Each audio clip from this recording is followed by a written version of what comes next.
ದ್ರೋಹಿ versus ದೇಶದ್ರೋಹಿ. Rahul ಗಾಂಧಿಯವರ ಕೈಯಲ್ಲಿ ಇವತ್ತು ಪುಸ್ತಕ ಇತ್ತು. ಯಾವ ಪುಸ್ತಕ? ಅಪ್ರಕಟಿತ. ಅದು ಬಿಡುಗಡೆನೇ ಆಗಿಲ್ಲ ಅಂತ ಹೇಳಿದ್ರು. ಆ ಬಿಡುಗಡೆ ಆಗಿದ್ದಂತಹ ಕಾಪಿಯನ್ನು ಇವತ್ತು ರಾಹುಲ್ ಗಾಂಧಿ ಪ್ರದರ್ಶಿಸಿದರು. ಎಂ.ಎ. ನರವಾಣೆ ಆತ್ಮಚರಿತ್ರೆ 4 ಸ್ಟಾರ್ಸ್ ಆಫ್ ಡೆಸ್ಟಿನಿ ಪುಸ್ತಕವನ್ನು ರಾಹುಲ್ ಗಾಂಧಿ ಇವತ್ತು ತಂದಿದ್ದಾರೆ. ಆ ಪುಸ್ತಕವನ್ನೇ ತಂದಿದ್ದಾರೆ. ಪ್ರಧಾನಿ ಮೋದಿ ಅವರಿಗೇನೇ ಕೊಡಬೇಕು ಅಂತ ರಾಹುಲ್ ಗಾಂಧಿ ಹೇಳಿಕೊಂಡು ಆ ಪುಸ್ತಕವನ್ನು ತೆಗೆದುಕೊಂಡು ಬಂದಿದ್ದಾರೆ. ಸದನದಲ್ಲಿ ಪ್ರಧಾನಮಂತ್ರಿಯವರಿಗೆ ಆ ಪುಸ್ತಕವನ್ನು ಕೊಡಬೇಕು. ವಿದೇಶಗಳಲ್ಲಿ ಬಿಡುಗಡೆಯಾಗಿದೆ, ಭಾರತದಲ್ಲಿ ಅದು ಬಿಡುಗಡೆ ಆಗದೇ ಇದ್ರೂ ಕೂಡ ಈ ಪುಸ್ತಕ ಈಗಾಗಲೇ ವಿದೇಶಗಳಲ್ಲಿ ಬಿಡುಗಡೆಯಾಗಿದೆ. 4 ಸ್ಟಾರ್ಸ್ ಆಫ್ ಡೆಸ್ಟಿನಿ ಪುಸ್ತಕವನ್ನು ರಾಹುಲ್ ಗಾಂಧಿಯವರು ಪ್ರದರ್ಶಿಸಿದ್ದಾರೆ. ಆ ಮೂಲಕ ತನ್ನ ಹೋರಾಟವನ್ನು ಅವರು ಜಾರಿಯಲ್ಲಿಟ್ಟಿದ್ದಾರೆ. ಪ್ರಧಾನಿ ಮೋದಿ ಯಾವಾಗ ಸದನಕ್ಕೆ ಬರ್ತಾರೋ ಆಗ ಅದನ್ನು ನಾನು ಕೊಡ್ತೀನಿ ಅಂಥೇಳಿ ಪೋಸ್ಟ್ ಬೇರೆ ಮಾಡಿದರು. ಪ್ರಧಾನಿ ಮೋದಿಯವರು ಯಾವಾಗ ಸಂಸತ್ತಿಗೆ ಬರ್ತಾರೋ ಆವಾಗ ನಾನು ಇದರ ಪ್ರತಿಯನ್ನು ಅವ್ರಿಗೆ ಕೊಡ್ತೀನಿ ಅಂತ ಹೇಳಿ. ವಿಚಾರದಲ್ಲಿ ರಾಹುಲ್ ಗಾಂಧಿ ಏನು ಹೇಳಿದ್ದಾರೆ ಅನ್ನೋದು ತೋರಿಸ್ತೀನಿ. Will have the guts to come to the Lok Sabha today, because if he comes I'm going to give him this book. So if PM comes I will go physically and hand him this book so he can read it and उनको पता लग जाए कि उनकी सच्चाई क्या है, देश को पता लग जाए. Here is a traitor walking right by. Take a look at the face. That's what it looks like. Hello brother. Sir, thoda my traitor friend. Surrender. Don't worry, you'll come back. Surrender. Yes, के दुश्मन.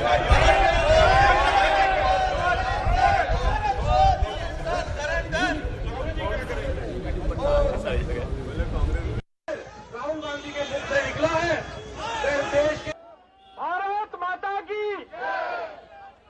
ಇವತ್ತು ಸದನದ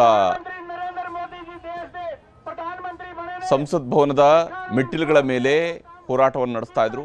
ಅಲ್ಲಿ ಬಿಜೆಪಿಯ ಸಂಸದ ನಡ್ಕೊಂಡು ಹೋಗುವಂತಹ ಸಂದರ್ಭದಲ್ಲಿ ದ್ರೋಹಿ, ದೇಶದ್ರೋಹಿ ಅನ್ನುವಂತಹ ಮಾತುಗಳು ಬಂದವು. ಅದೇ ವಿಚಾರವನ್ನು ಮುಂದಿಟ್ಟುಕೊಂಡು ಕಾಂಗ್ರೆಸ್ ಕಚೇರಿ ಎದುರುಗಡೆ ಬಿಜೆಪಿ ನಾಯಕರುಗಳು ಹೋಗಿ ಒಂದು ಪ್ರತಿಭಟನೆಯನ್ನು ನಡೆಸಿದ್ದಾರೆ.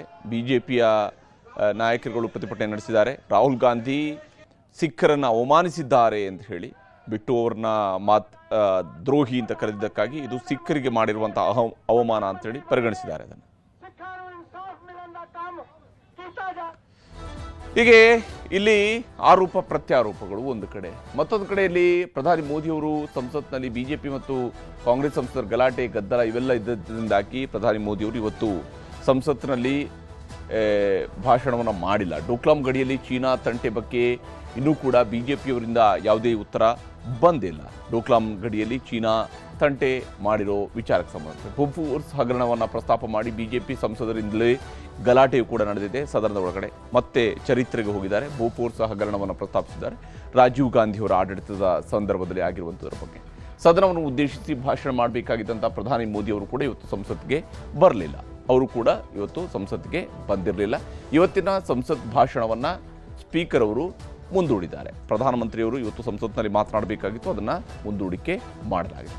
ರಾಹುಲ್ ಗಾಂಧಿ ಮಾತನಾಡುವ ಮುನ್ನ ಮೋದಿ ಮಾತನಾಡೋದಕ್ಕೆ ಬಿಡೋದಿಲ್ಲ ಅಂಥೇಳಿ ಕಾಂಗ್ರೆಸ್ನವರು ಕೂಡ ಹೇಳ್ತಾ ಇದ್ರು. ಯಾಕಂದರೆ ಪ್ರತಿಪಕ್ಷ ನಾಯಕರು ಮೊದಲು ಮಾತಾಡಬೇಕು, ಅದಾದ ನಂತರ ಪ್ರಧಾನಮಂತ್ರಿಯವರು ಅದಕ್ಕೆ ಉತ್ತರವನ್ನು ಕೊಡಬೇಕು ಅನ್ನೋದು ಕಾಂಗ್ರೆಸ್ನವರ ಆಕ್ಷೇಪ ಆಗಿತ್ತು. ಆ ಹೋರಾಟಕ್ಕೆ ಅವರು ಕೂಡ ಸಜ್ಜಾಗಿದ್ದರು.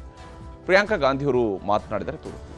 चीनी टैंक हमारे सरहद पे खड़े हुए हैं और यहाँ 2 घंटे लगा रहे हैं हमारी लीडर की क्या निर्णय लेना है, और अंत में और वहाँ जनरल साहब इंतजार कर रहे हैं कि कोई निर्णय आएगा, और 2 घंटे बाद निर्णय क्या आता है कि आप खुद ही निर्णय ले लो.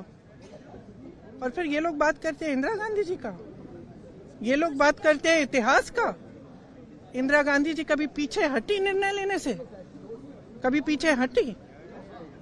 पाकिस्तान के 2 टुकड़े कैसे किए? अपने कमरे में दुबक के कि हम निर्णय नहीं लेंगे, आप ले लीजिए. ऐसे नहीं होती है लीडरशिप, नेतृत्व ऐसे नहीं होता है, देश ऐसे नहीं चलता है.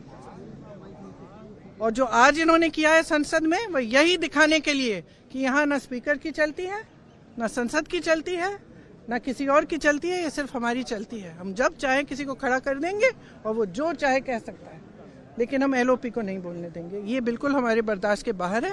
हम यहाँ इसलिए खड़े हैं क्योंकि हमें कीमती वोट दिया है हमारे नागरिकों ने, देशवासियों ने. हम समय व्यर्थ करने के लिए यहाँ नहीं आए हैं. हम यहाँ इसलिए खड़े हैं कि उनकी आवाज़ उठाएं, और हम उनकी आवाज़ उठाएंगे और हमारे एलओपी को जब तक बोलने नहीं दिया जाएगा तब तक हम इनको भी नहीं बोलने देंगे। ಹೀಗೆ ಎಲ್ಲಿ ತನಕ ಪ್ರತಿಪಕ್ಷ ನಾಯಕರಿಗೆ ಮಾತನಾಡೋಕ್ಕೆ ಅವಕಾಶ ಕೊಡೋದಿರೋ ಅಲ್ಲಿ ತನಕ ಪ್ರಧಾನಮಂತ್ರಿಗಳಿಗೂ ಕೂಡ ಮಾತನಾಡೋಕ್ಕೆ ಅವಕಾಶ ಕೊಡೋದಿಲ್ಲ ಅಂತ ಹೇಳಿ ಪ್ರಿಯಾಂಕಾ ಗಾಂಧಿ ಅವರು ಹೇಳ್ಕೊಂಡಿದ್ದಾರೆ. ಇದರ ನಡುವೆ ಸದನದ ಈ ಸಂಸತ್ತಿನ ಮೆಟ್ಟಿಲುಗಳಲ್ಲಿ ನಡೆದಿರತಕ್ಕಂತಹ ಈ ಬೆಳವಣಿಗೆ ಇದೆಯಲ್ಲ, ಇದು ನಿಜಕ್ಕೂ ಕೂಡ ರಾಹುಲ್ ಗಾಂಧಿ ಒಂದು ಕಡೆಯಲ್ಲಿ ಮಾತಾಡ್ತಾ ಹೇಳ್ತಾರೆ, ನೋಡಿ ಅವರ ಮುಖ ಹೆಂಗಿದೆ, ದ್ರೋಹಿ ಬರ್ತಾ ಇದ್ದಾರೆ, ನೋಡಿ ಅವರ ಮುಖ ಹೆಂಗಿದೆ ಅಂತ ಹೇಳ್ಕೊಂಡು ಹೇಳ್ತಾರೆ.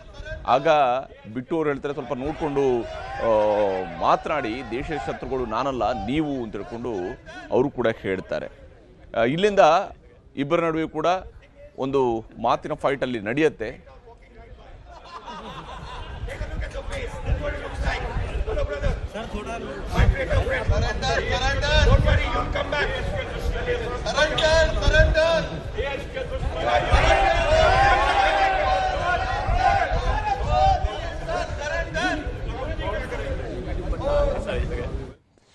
ಹೀಗೆ ಮಾತಿನ ಯುದ್ಧ, ಸದನದ ಒಳಗಡೆ ನಡೀಬೇಕಾಗಿರುವಂತಹ ಚರ್ಚೆ, ಅದರ ಬದಲಿಗೆ ಅದು ಹೊರಗಡೆ ಬಂದು ಈ ರೀತಿಯಾದಂತಹ ದೇಶದ್ರೋಹಿ ಅಂತ ಕರೆಯುವಂಥದ್ದು, ದ್ರೋಹಿ ಅಂತ ಕರೆಯುವಂಥದ್ದು, ನಾನಲ್ಲ ದೇಶದ್ರೋಹಿ ನೀವು ಅಂತ ಹೇಳುವುದು, ಈ ರೀತಿಯಾದಂತಹ ಪಾಲಿಟಿಕ್ಸನ್ನು ಮಾಡಬೇಕಾದ ಅವಶ್ಯಕತೆ ಇದೆಯಾ? ಓಕೆ, ಇವ್ರದ್ದು ಯಾವ ಅಜೆಂಡಾಗಳಿದ್ದಾವೆ ಅದನ್ನು ಪ್ರತಿಪಾದಿಸೋದಕ್ಕಿರುವಂತಹ ವೇದಿಕೆಗಳಲ್ಲಿ ಬಳಕೆ ಮಾಡೋದು ಬಿಟ್ಬಿಟ್ಟು ಈ ರೀತಿಯಾಗಿ ದೇಶದ್ರೋಹಿ ಅಂತ ಹೇಳಿ ಕರೆಯುವಂಥದ್ದು ಏನು ಅರ್ಥ ಇದೆ, ಯಾವ ಉದ್ದೇಶ ಇದೆ ಇದರಲ್ಲಿ ಅನ್ನೋದು ಕೂಡ ಅಷ್ಟೇ ಮುಖ್ಯ. ಇದಾಗಿತ್ತು ಇವತ್ತರ ಪಂಚಾಯತ್.